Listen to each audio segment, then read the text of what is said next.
When we question whether it is normal to be trapped in this doll of flesh and blood, this character that can feel pain and pleasure, a receptacle of sensory sensations activated by electricity and magnetism, we realize that we are the energy that moves these biological machines and not the machine itself. You immediately remember that it is a game. We can create many types of virtual games, right?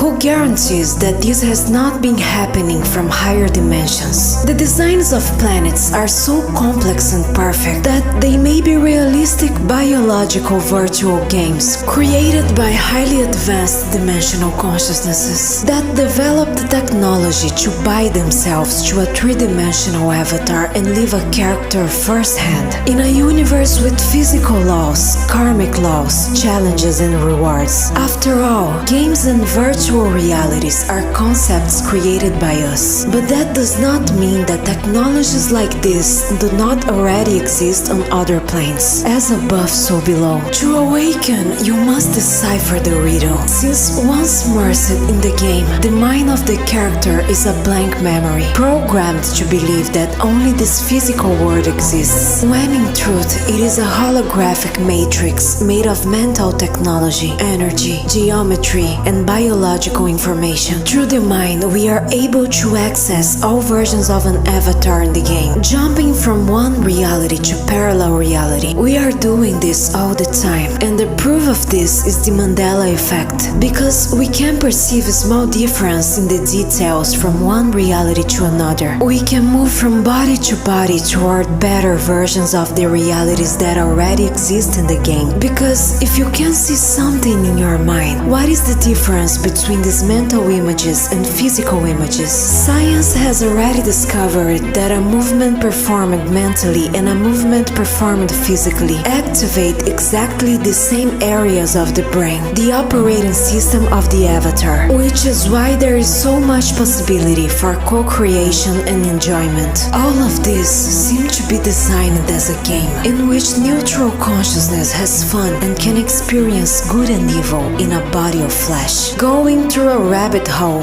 and living symbolic experiences that, if deciphered and overcome, allow the character to advance to the next level. It is alright, it is just a dream. You never stop at being the source, even while being fated to exist for eternity, knowing that everything returns to the source in one way or another. Many of us descended here from higher dimensions, awaiting the time lock in which we'll be able to free our consciousness and decipher the riddle, and this era is now.